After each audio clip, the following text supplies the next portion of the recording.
Ladies and gentlemen, it is an honor to begin this Martin Luther King Jr. weekend with someone whom we all know, love, and admire.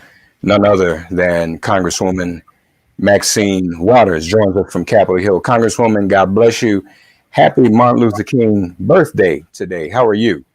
Well, I'm fine, and thank you so very much for having me on today. And happy Martin Luther King's birthday to you also.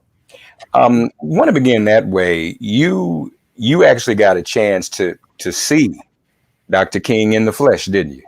I did at a gathering in Los Angeles. Tell us about that if you would. What was that like? Well, if I can recall, I think it was at what was then known as the sports arena, a huge crowd. And it was, basically Martin Luther King with one of his wonderful speeches. Everybody there was just so delighted and so pleased to be in his presence and hear his words of wisdom. And, he was a preacher, a highly articulate human being who really used the King's English in remarkable ways. And all I can think about is I was amazed always at his use of words, his vocabulary, and the way that he was able to articulate so that people understood exactly what he was saying. So my recall and my remembrance of him is basically in this big picture way that, we all admired him and we listened to him, but we were always in awe of him. I remember being in awe of him. What what influence did he have on you and your career? Well, in so many ways. First of all, let me just talk about nonviolence. Um, Nonviolence was hard for me to understand, for a long time. And I could not help but think, how can you, be beaten and to be, treated in the way that the marchers were being treated and not want revenge and not want to retaliate in some way.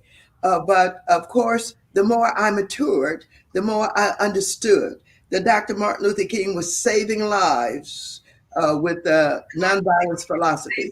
I know that he and Gandhi and all were, believers in peace, and these were nonviolent people. But just think, with the kind of artillery and the kind of weapons that are held by those who would attack us still, it's hard to match. And so, even if one thinks about revenge or retaliation, um, unless you understand and appreciate nonviolence in general, but also specifically in that concept, saving lives and not having people sacrifice their lives and put themselves on the line against awesome kind of attacks. Indeed, indeed. Um, so we want to move now. This has been an incredible week for you and everyone in Congress. First of all, we are thankful that you and others are safe. Um, Tell us a bit about your experience on that day, January 6th. Where were you and what were you facing? Well, thank you very much. I was in the gallery. I had gone up to the gallery to hear the joint session that we were in and the certification of the electoral votes. And so, of course, as you know, it started out with Pence coming in, who was presiding over the joint session. And of course, they took up the states alphabetically. And Arizona, I think, was it when they were at given the votes for Arizona, it was when there was an objection, and when there is an objection, um, the opposition, that would be us, because it was Republicans who were objecting, have an opportunity to respond, and then they will be asked whether or not they have someone from the Senate who is joining with them. That's part of the constitutional mandate, that it has to be one from the House and one from the Senate who will respond to the objection. And so when it was responded to, there was a division, and the senators went back to the Senate to do their 2 hour debate. And we, of course, on the House side, stayed in order to do our 2 hour debate. And so when our presenters came up, the ones that had been identified as the ones who would respond to the objection, I listened for a little while, and I thought, well, I know who they are and I know what they're going to say. And so I think I'll just go back to my office and I'll watch it on television. Mhm. So I left. I left the gallery. I walked out. The halls were clear. I didn't see anybody. I didn't see, certainly at that point, any protesters, any Capitol Police, or anybody. And it was quite a distance from the gallery over to the House office building, where I am on the second floor. And the tram that would normally transport us was not working. They had closed it down. I think that was supposed to be one of the security measures. And so I walked quite a distance until I got to my office. By the time I got to my office and turned on the television, the protesters were breaching the barricades, Mhm. and they were onto the steps. And it was amazing because even then, as I watched, I thought, it's an awful lot of these so called protesters out there. And one of the reasons I paid a close attention to who was doing what and how they were approaching the Capitol was prior to the protest, as they would call it. I had gone to my Democratic caucus and I'd said to them, what do we know about security measures? I think we better have security measures that we're comfortable with. What's the plan? Mhm. So I was told that yes, there was a plan, and they referred me to the chief of police to talk directly to me about that plan.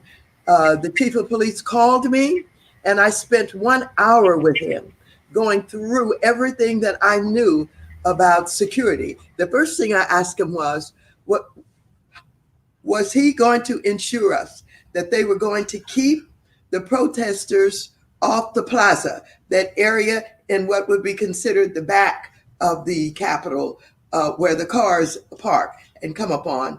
And was he going to make sure that that was kept clear? He said, oh, absolutely. That will be barricaded. They will not be able to get up on that plaza at all. And then I said, well, are you going to have these so-called protesters be on the grassy area right behind the plaza?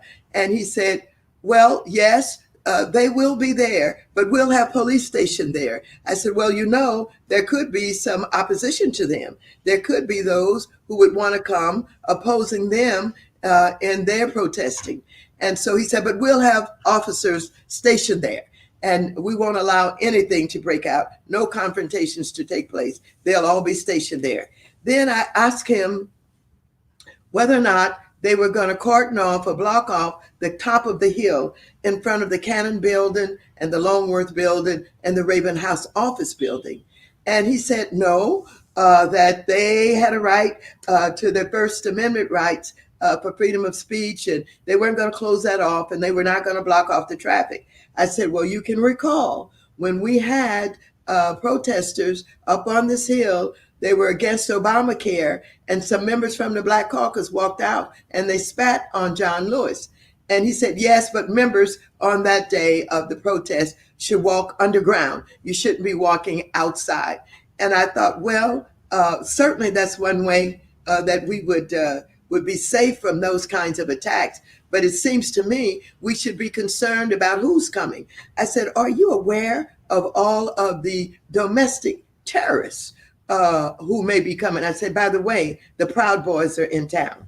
They've already publicized that. I said, but I expect the Oath Keepers, Anon, white supremacists, all of these groups, I think, might be here. Do you know that? He said, well, no, we have a permitting process. And he went through all of what happens in the permitting process, and people can come and fill out the papers. They would be assigned a place, or if they indicate one of the places that we have designated as a protest place, they could ask for that.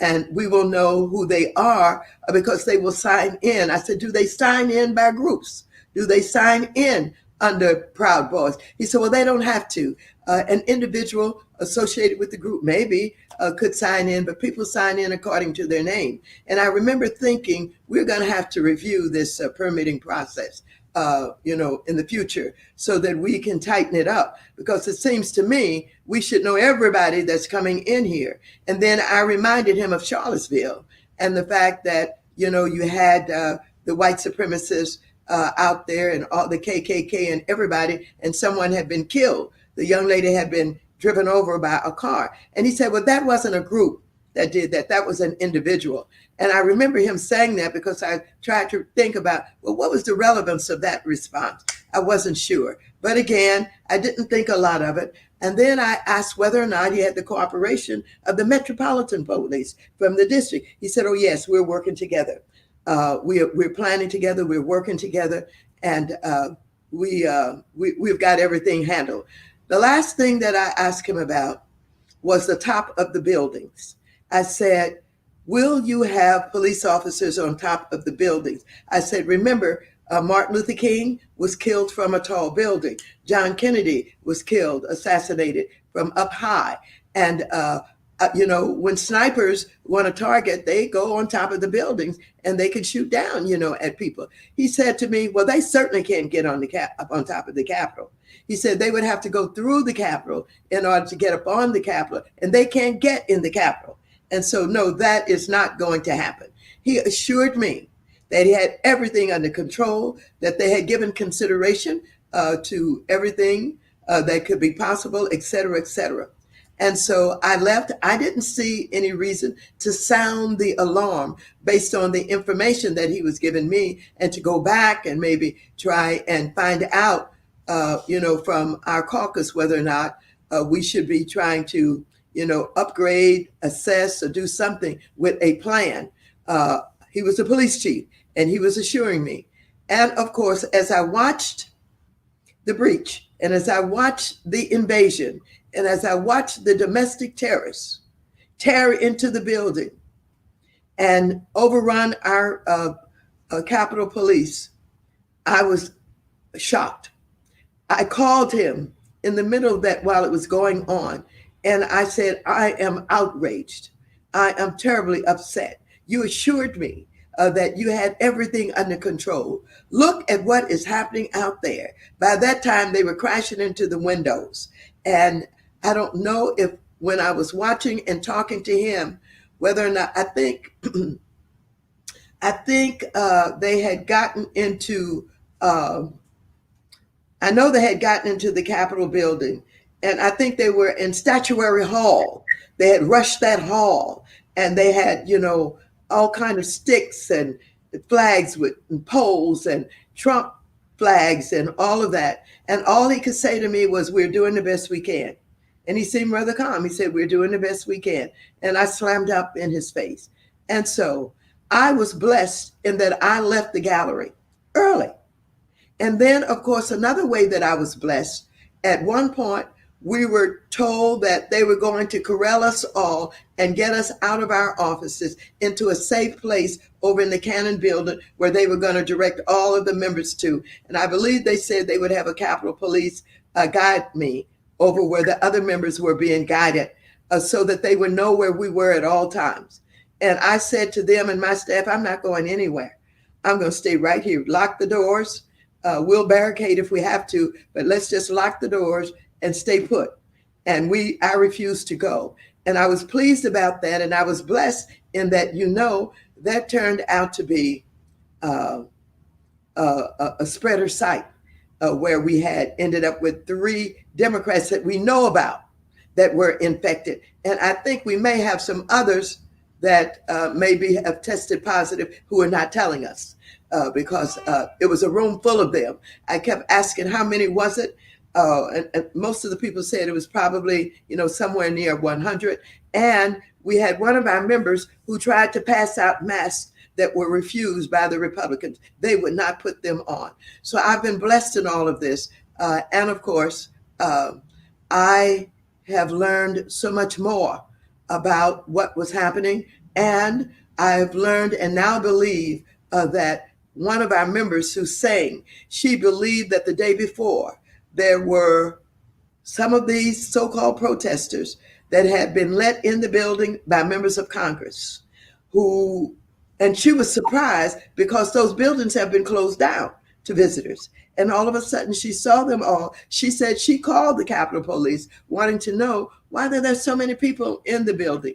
I don't remember what her response was, but I also recall getting off the elevator the day before and walking past a group of people. And I thought, I don't know, something a little bit strange. But then one of them called out my name and they said, Maxine Waters. And I turned around and they took my picture. And I walked away and walked to get to the floor. Now, I think what she saw was a little bit of what I saw. One more thing. The day of the outrageous invasion, I was getting out of the car going into the Raven building. There were 3 white men standing there. One, I saw a red kerchief. I didn't have on a red cap, but I think a couple of them had on something red. I walked up to the Capitol Police who was on duty outside, a tall African-American man, and I said to him, you guys keep your eyes out and be careful. There's strange people around. Now, and I left and I went upstairs. He said, thank you, Miss Waters. I appreciate that very much. So I do believe that they were basically out the day before. And I don't know if it was maybe 2 days before, but certainly one day before, casing the joint and learning more about the place. And I think the member who made the call has suggested that if these were let in by members, and this is the only way they could get in, the members would have to call them and give them passage in through the Capitol Police. That should be on record, and that we should find out what members brought in, these so-called tourists or whatever they were on the day before the invasion. That's one thing. Then, of course, there were videos that were shot. And as you know, there was at least one cop who was seen taking a selfie with some of the invaders. And then there's another shot where it appeared that there were some cops who were opening the barricade and letting them in. We do know that there were some cops that were stationed at the entrance door up under that tunnel going into the Capitol building, where they tried to hold them back. And I'm told that as they rushed them, one of them said, you better get out of the way. You cannot hold off all of us. The crowd will get you, will crush you. And they left, and the police left because the crowd was coming in on them.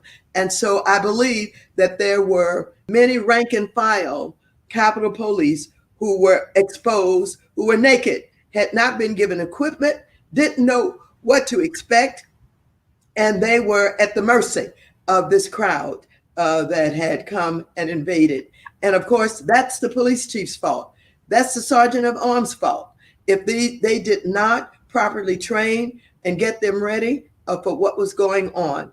And so we have a lot of tales now about things that were noticed. There's one more with me. The woman who got killed, who got shot, was from San Diego, California.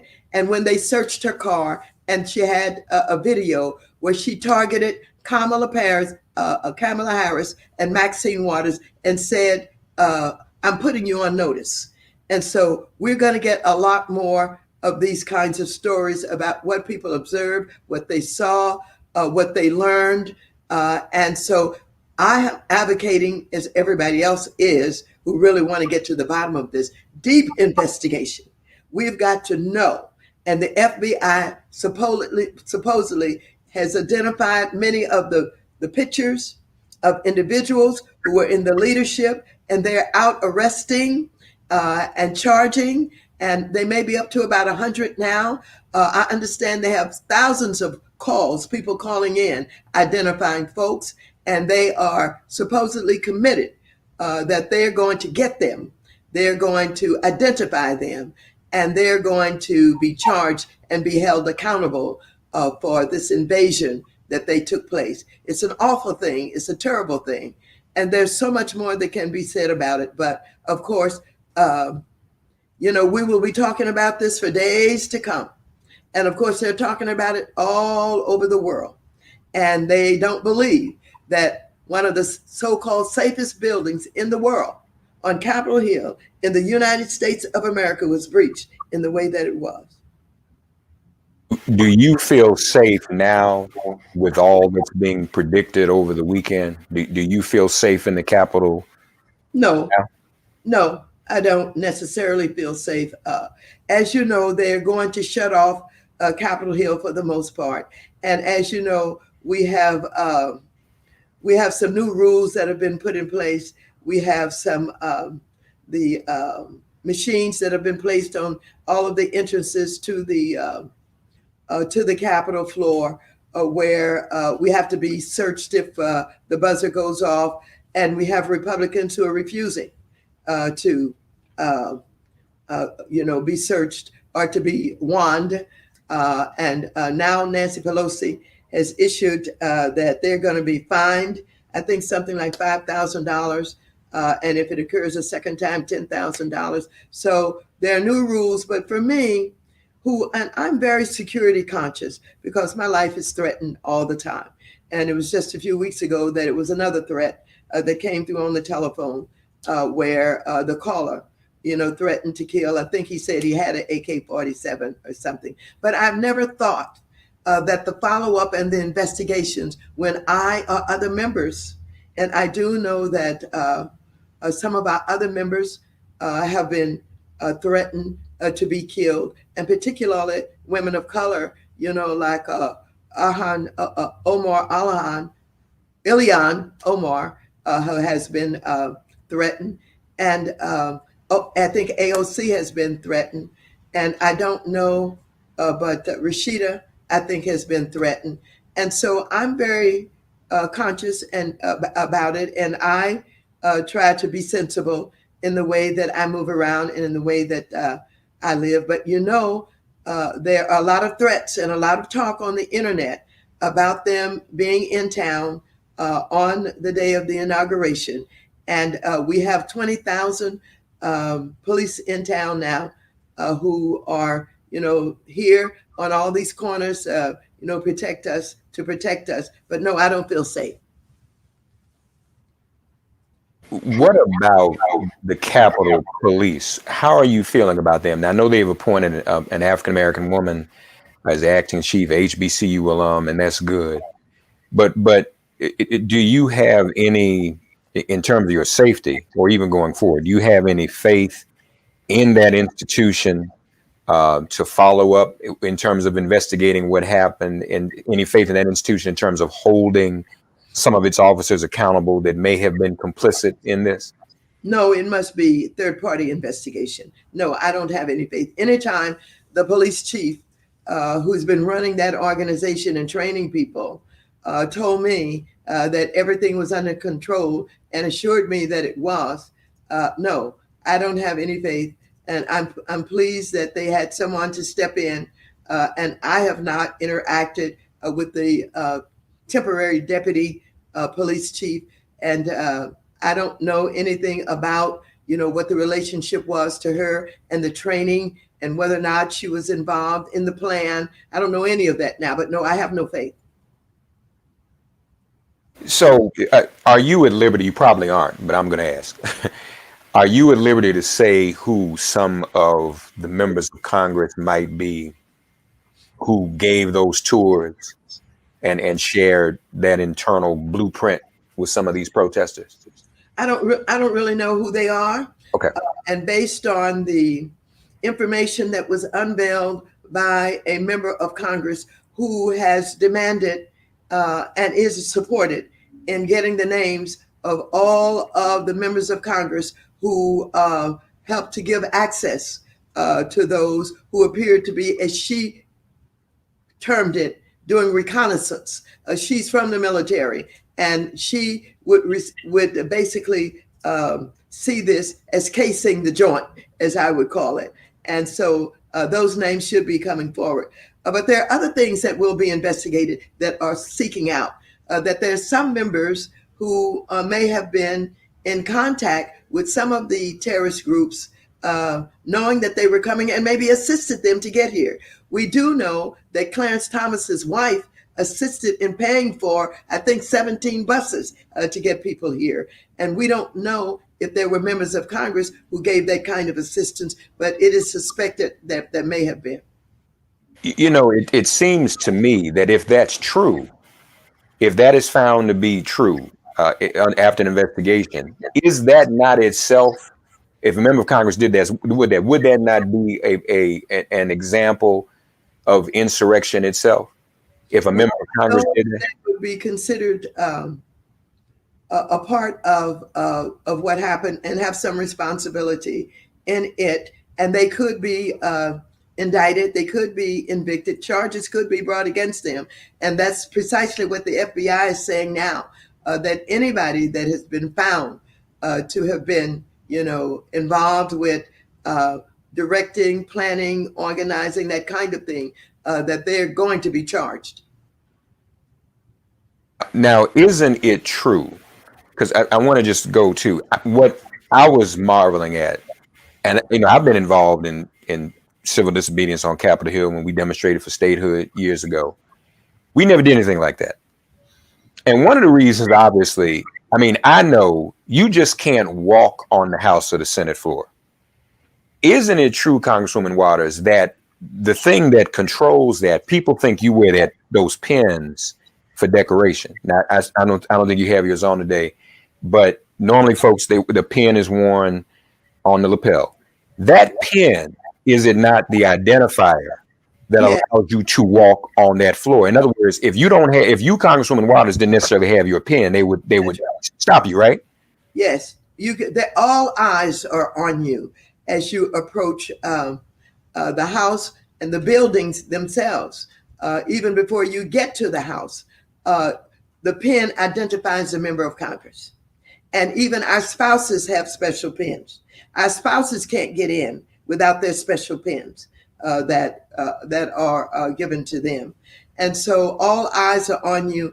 And so for them to have gotten on the Senate floor, either those who are responsible had abandoned their post when the protesters showed up, or they let them in. That's incredible. So are you going to go to the inauguration? My family, some members of my family are urging me not to go. I agree with them. As a member of your extended family, I agree with them. That's just me. Really? Go ahead.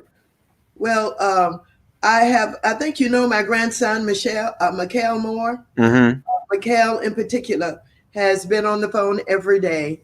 And he said, this is not something you have to do. Yeah. He said, and I don't think you should do it. And that's the direction I'm leaning in. We're supposed to have to our leadership today, whether or not we're going to use the 2 tickets that we have been granted. And at this point, I believe I'm going to not use those tickets, and I'm not going to attend. I don't think any of you should go. I don't think Joe Biden should go. I'm just be very honest with you. And paranoia is a fear of that which doesn't exist. This is not paranoia. The system fell down the other day, and you all's lives were put in danger. And you have people who are openly saying they want to harm all of you. Do it indoors. You remember when Reagan? I tell people forget this. Reagan's second inaugural, they had a big blizzard. They canceled everything, and what did they do? They did it indoors. That's, and they did it in the Capitol with the few people who were there, and that was the end of it. It wasn't a big deal. It was his second inaugural. But I would be very concerned, and your family is rightfully concerned, because we just don't know. Back to Dr. King, we have not seen this many troops in Washington, D.C. since Dr. King was assassinated. That's right. That's right. And they are everywhere. They are in the basement of the Capitol. They are on the corners. They're in vehicles. They're everywhere. And the only thing that I thought about, again, similar to when I was talking to the police chief, if we're all outdoors, it's not so much whether or not the numbers would be so big that they would overrun all of the officers who are outside, but could we be bombed from above? Could there be, that kind of an attack where we would all get taken out? Uh, because these people brought weapons with them, and they did have some bombs with them. I don't know how big they were or how dangerous they were, but they found all kind of guns and equipment that they had. And I know you remember years ago when someone landed, what was it, a gyrocopter on the Capitol from the air? They just landed it. They didn't do anything, but what is the situation with the airspace? I think there's something to be concerned about. Now, folks, quickly. So as you all know, on this show, on my show, Congresswoman Maxine Waters, Queen Maxine Waters, Goddess Maxine Waters, coined the phrase, get ready for impeachment. That was in March of 2017. And she said then that Donald Trump, this was the most important part of her prediction, that Donald Trump would lead us to impeachment. That's right. He has done it a second. Nobody asked Donald Trump to incite an insurrection. That's something he did when nobody said you need to go out and incite an insurrection and violate the 14th Amendment. He did that on his complete own. And so now we are right back here. Where is that headed? What is the Senate going to do? Do you agree that the trial should wait till after inauguration? What are your thoughts about this impeachment? Well, the first thing is I'm pleased that we have the audacity to do a second impeachment. I was not pleased so much because I always thought that he should have been impeached earlier, and that he basically had made commitments to Putin and was aligned not only with Putin, but with some of the oligarchs of Russia. And I believe that he had an agreement with them that once he was president, he was going to lift the sanctions. I believe that he's compromised. I believe that he's dangerous. I believe that he is capable of civil war.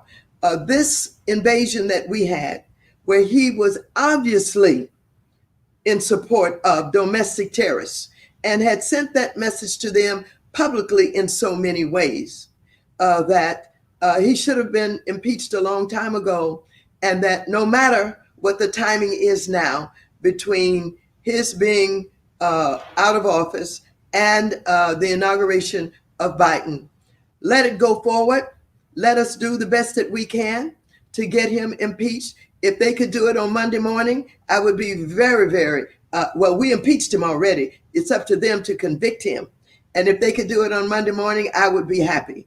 And so now he's saying, well, it can't happen until the day of the inauguration. But what's interesting is this.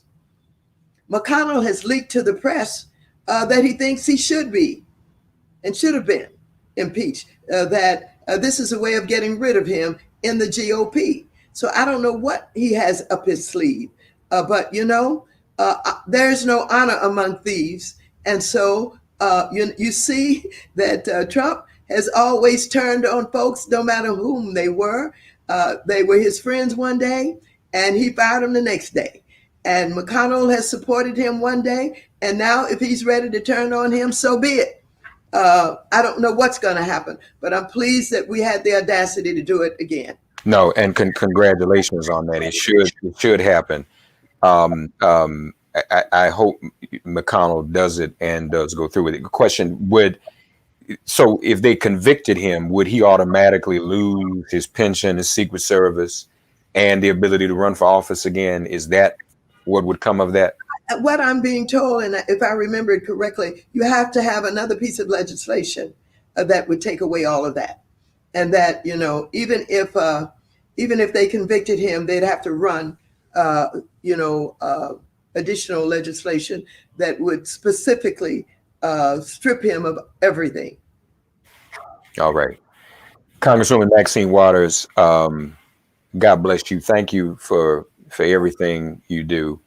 Let me just say that and folks, she's always looking good too. That's a bad jacket you have on. And I keyed in on it because I was looking for the pen, but I said, wait a minute, I see the jacket. I don't see the pen, but this is all good. Now, in terms of you going to the inauguration, I just say this to you. What would our friend Dick Gregory say? You know what he would say. He would suggest you not go. So no, because Dick Gregory would have a vision. Yeah. And he would keep us all up all night telling us. Yeah. The vision was about what was going to happen, and I paid attention to him. And I would sit with him all night long and listen to him with all of the newspapers and everything else that he brought with him, because he was a brilliant man with an unusual talent, and I had an appreciation for him. Yes, ma'am. Yes, ma'am. Well, we all appreciate you, and we all love you. Thank God you are safe. We want you to stay safe. Thank you for sharing that with us. And folks, it just goes to show. You use the term civil war. Our enemies have not stopped their fight against us. We cannot stop our resistance to them. That's right. They've been carrying this on since the 1800s. That's right. And as Dr. King would say, lastly, just close out on Dr. King.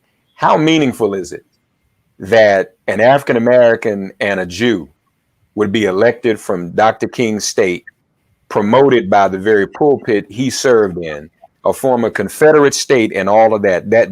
That says something right there, doesn't it? It does. And you know what it says? It's happened because of the work of Dr. Martin Luther King and what he was able to instill in so many. When Stacey Abrams, had the vision to run and to understand that there were so many Black people who were not registered to vote, and even beyond them stealing that election from her, she continued on helping everybody to understand that voter registration is absolutely the key. And we've got to come up with new ways of doing it and new ways of approaching it. And you've got to believe that if you get people registered to vote, African Americans in particular, you can win a state like Georgia. And so that is the work of Dr. Martin Luther King. That is Dr. Martin Luther King's words and wisdom that is being carried out by not only Stacey, but all of the people who worked so hard in Georgia, all of those Black women who worked so hard, all of the money that went in to those candidates from, Blacks who are well off, put in a lot of money into the campaign. Yeah. So I am pleased. And, we always say when we want to be favored by those who have gone on, that they're looking down upon us. And so if there's ever a time when Dr. Martin Luther King would be looking down upon us, it would be now. It is. It certainly would be. Congresswoman Maxine Waters, we love you. Please continue to stay safe. And we know you're going to continue to fight for us and seek accountability. We know that, folks. And once again, she's gotten us ready for impeachment twice now. This is impeachment the sequel. Lord have mercy. And how you get impeached 2 times, Congress? That's incredible. Anyway, who does that? But that's that dude, and hopefully he'll be vanquished from political life forever. That's what we want. Man, unhinged. Yeah, completely unhinged. We love you, Congresswoman. Thank you for your time. Okay. Thank you. Love you. Love you too. All right. Take care now. That's Congresswoman Maxine Waters. Everybody. All right.